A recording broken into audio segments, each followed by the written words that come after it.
Tensione alle stelle nello stretto di Kerch per lo scontro tra le unità navali di Russia e Ucraina. Forti timori della comunità internazionale per i nuovi episodi di violenza. Dopo la crisi che l'ha colpita, la Grecia si sta lentamente rialzando, l'economia è in ripresa, cala la disoccupazione, ma i poveri sono ancora tanti e i giovani emigrano.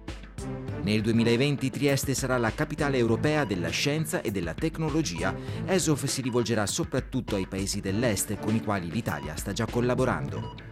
Uno spettacolo teatrale a Bari racconta la storia poco nota di due eroi nazionali polacchi, un'infermiera e un militare che si sono sacrificati per contrastare il nazismo. Un documentario italiano ripercorre la crisi delle società rumene di calcio che sono state salvate dai tifosi. È il caso del Petrolul, una delle squadre più celebri.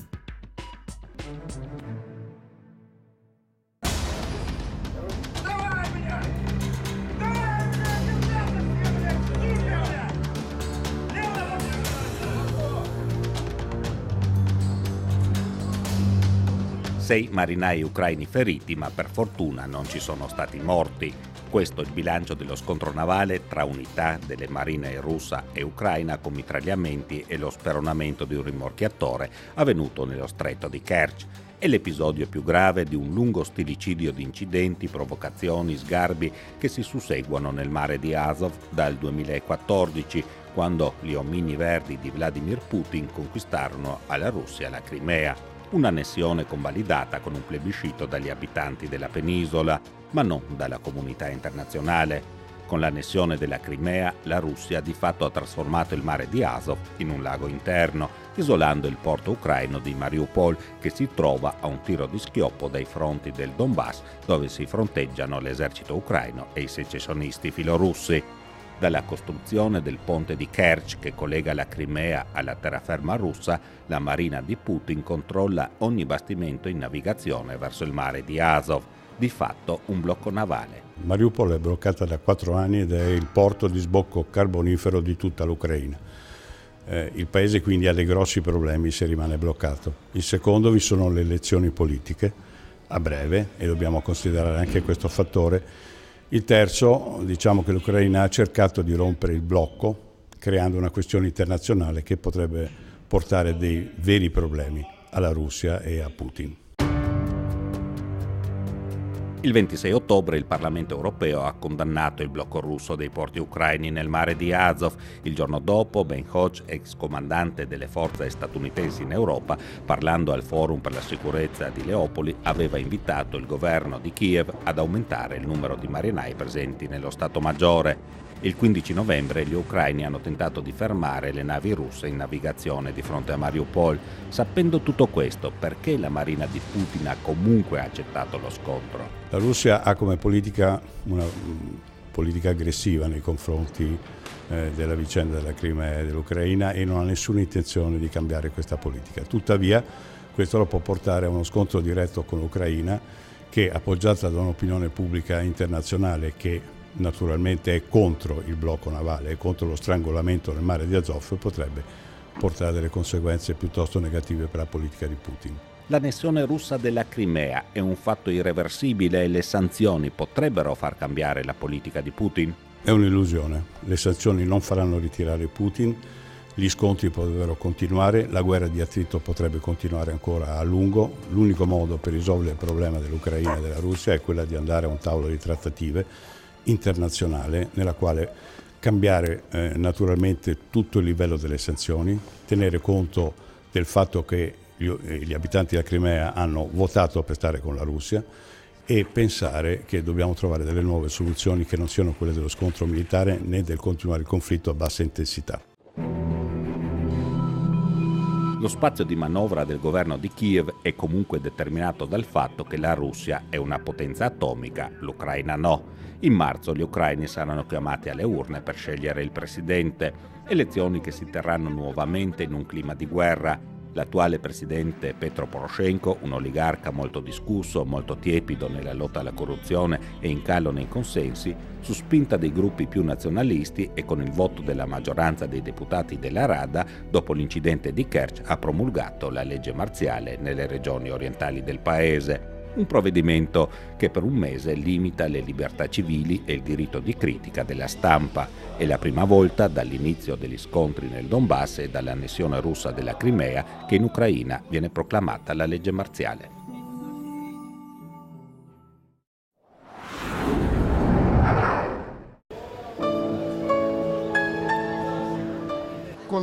Ecco, vedete, faccio la spesa per i vecchietti della mia parrocchia. Non hanno da mangiare, è un periodo terribile. Ci sono tanti poveri e la gente non si sente sicura. Tsipras è un bravo, è veramente bravo. Perché è di sinistra, cioè ha fatto quello che ha potuto fare. Invece per 35 anni era la destra che può capire le conseguenze della destra. Sante falsi dei, sorretto da un'insensata voglia di equilibrio. Non sarà una scelta originale, ma decidiamo di partire dal mercato di Omonia per capire la vita dopo il 21 agosto, dopo la fine dell'intervento della Troika, dopo 240 miliardi di euro dispensati alla Grecia da Unione Europea, Banca Centrale Europea e Fondo Monetario Internazionale in cambio di misure che definire drastiche è un eufemismo.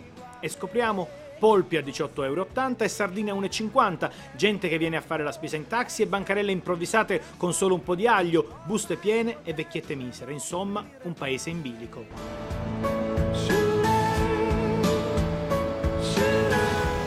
Dopo il 21 agosto girava una battuta, l'intervento è riuscito, il paziente è morto. Battuta carina, ma non corrisponde alla realtà. È vero che la Grecia ha perso negli ultimi 10 anni un quarto della sua ricchezza, 500.000 di persone è emigrato, la disoccupazione è schizzata nel 2015 al 27%, ma è vero pure che ora è scesa al 19%.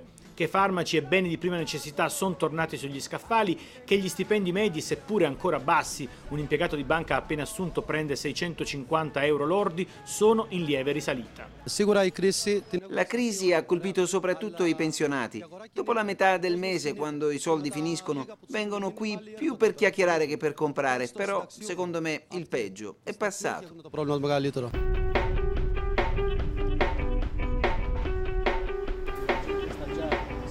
Il tassista nostalgico della dracma si incontra sempre e i gratta e vinci venduti per strada sono il segnale di un'economia debole. Giochi e scommesse vanno così forte che il governo ha presentato a settembre un piano per aumentare le imposte sulle vincite e soprattutto chiedere una fiche di ingresso sul mercato di 4 milioni di euro alle società che chiederanno nuove licenze.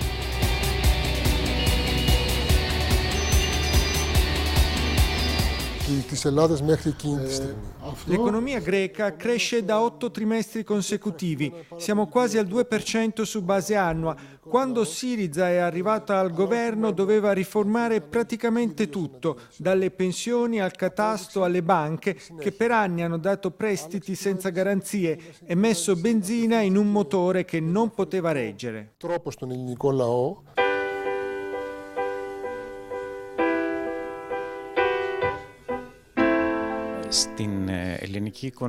Ci sono stati settori devastati dalla crisi, noi per esempio.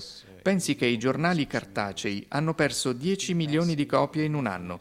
I miglioramenti negli indici economici ci sono e c'erano già prima del 21 agosto, ma ci vuole tempo perché la gente cominci ad avvertirne i benefici nella vita quotidiana.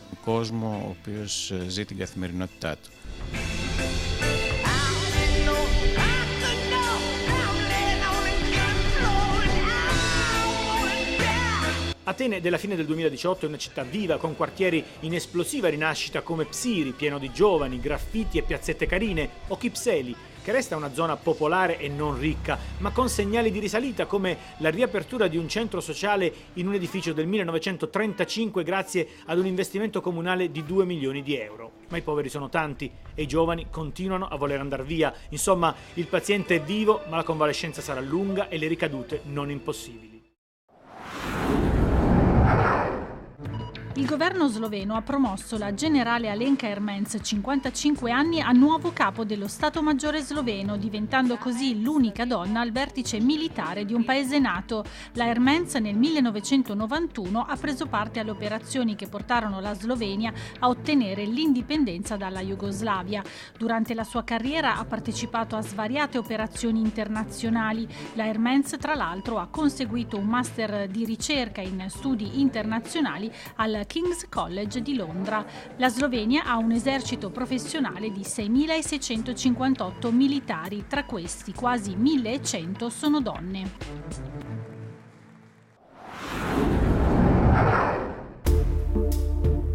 Il 2019 vedrà impegnata l'intera rete diplomatica del nostro paese nella promozione di ESOF Trieste 2020, la più importante manifestazione europea dedicata al dibattito tra scienza, tecnologia, società e politica. La Farnesina ha suggellato un impegno già garantito fin dalla vittoria della città, hub scientifico proiettato verso l'Europa centrale e orientale. Incassato il sostegno diplomatico a quella che dovrà essere una grande cooperazione scientifica transnazionale, per l'Italia, attraverso ESOF, sarà un'occasione unica per promuovere il proprio sistema di ricerca e innovazione. Un percorso nel quale, soprattutto per i Balcani, il nostro paese deve recuperare il gap accumulato nei confronti di Austria e Germania. Nell'ultimo decennio nei paesi dell'Est gli investimenti in ricerca e sviluppo sono cresciuti stabilmente grazie soprattutto ai fondi strutturali dell'Unione Europea e, come emerso nel corso della presentazione di ESOF al Ministero degli Affari Esteri, le collaborazioni già ci sono, ad esempio con l'Ucraina, che ha partecipato al 13° lancio della Razzo Vega, realizzato dall'italiana Avio, avvenuto pochi giorni fa, un progetto dell'Agenzia Spaziale Europea. Porterà nello spazio un satellite che verrà utilizzato per la mappatura territoriale allo scopo di prevenire i disastri naturali e per monitorare i cambiamenti climatici. Ma l'Italia ha anche siglato un accordo di cooperazione con il Centro Scientifico Antartico dell'Ucraina. Anche quest'anno abbiamo firmato un memorandum con la CNR nell'ambito delle scienze polari. Anche stiamo sviluppando i rapporti nelle sfere di astrofisica. Per questo noi vediamo molte opportunità di diffondere la cooperazione tra i nostri paesi e anche di promuovere la scienza ucraina. Collaborazioni già attive anche con la Bosnia ed Erzegovina. Il nostro paese è in ottimi rapporti con l'Italia, attendiamo con entusiasmo ESOF 2020. Trieste è una città molto accogliente con cui stiamo già cooperando. Questo evento rappresenta un'ottima opportunità per le università, le organizzazioni scientifiche, le imprese e le istituzioni governative e regionali. Centri di eccellenza anche in Romania, paese ansioso di cooperare con l'Italia. Anche la Romania ha le sue eccellenze, parliamo innanzitutto dell'Istituto di ricerca per fisica e ingegneria nucleare di Magurele, che rappresenta un punto importante nella ricerca europea.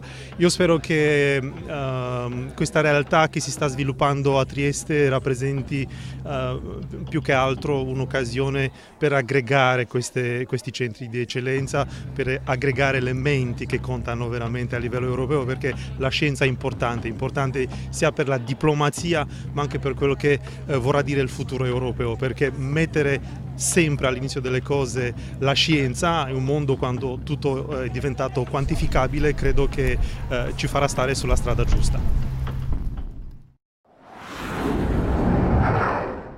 Mio padre morì quando avevo 7 anni. Ho sempre ricordato però ciò che mi diceva. Le persone si dividono in buone e cattive.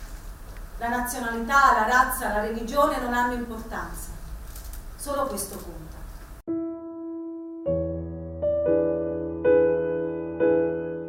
Irena Sendler e Witold Pilecki, eroi nazionali polacchi ancora troppo poco conosciuti in Italia e nel resto del mondo, eppure sono personaggi della storia che hanno dato filo da torcere al nazismo. Il secondo principio che mi è stato insegnato fin da bambina è il dovere di porgere la mano a chi sta negando, a chiunque sia nel bisogno. Non potrò mai accettare la morte di persone innocenti, e più di tutti quella dei bambini. Irena mise in salvo 2500 bambini ebrei, aiutandoli a fuggire di nascosto dal ghetto di Varsavia mentre era in corso lo sterminio. Infermiera, fece di tutto per ottenere l'incarico di occuparsi degli ebrei polacchi, costretti a vivere senza libertà di movimento. Cosa ci fai qui? Perché vuoi entrare? Ispezione del centro dei rifugiati. Prevenzione contro il tifo.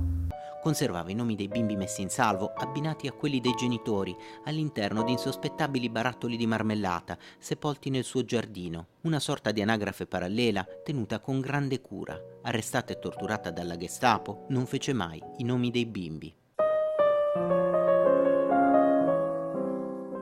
In contemporanea, Witold Pilecki, militare polacco, con il permesso dei suoi superiori, si faceva arrestare dai nazisti per essere internato nel campo di concentramento di Auschwitz. Il suo compito era organizzare una rete di resistenza, ma soprattutto capire e raccontare al mondo cosa accadeva all'interno. Il suo rapporto fu diffuso ai capi di Stato delle potenze del tempo, trasformò i sospetti dell'epoca in prove per la storia. I governi, le società europee e mondiali non volevano credere, per questo lui si è offerto di fare questo lavoro, si è fatto imprigionare ad Auschwitz, ha scritto tutti i rapporti che sono poi arrivati ai governi europei. Il mondo delle adozioni internazionali fa piccoli grandi miracoli che è bello portare alla luce. Irena Sendler e Witold Pilecki, sconosciuti ai più in Italia, sono stati commemorati a Bari, dove da 2 anni è nata l'associazione culturale italo-polacca. A fondarla un professore di storia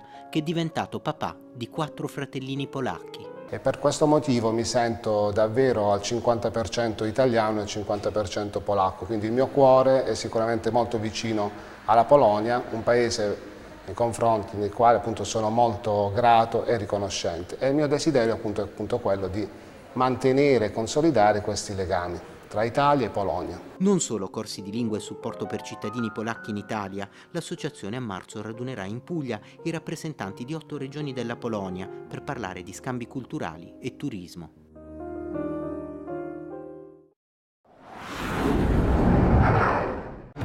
La Croazia ha vinto la Coppa Davis 2018 di tennis, la seconda nella sua storia e l'ultima nella formula classica, superando la Francia per 3-1. Nella finale a Lille è stato Marin Cilic a conquistare il punto della vittoria nella quarta partita, superando Luka Puig. Nella squadra croata anche Borna Ćorić e la coppia nel doppio Ivan Dodig e Mate Pavic. La Croazia si è così presa una rivincita nei confronti dei francesi dopo la sconfitta nella finale dei mondiali di calcio a Mosca. La Croazia aveva già vinto la Davis nel 2005 quando aveva battuto la Slovacchia. A indossare la maglia a scacchi biancorossi erano Mario Ancic, Goran Ivanišević, Ivo Karlović e Ivan Ljubicic.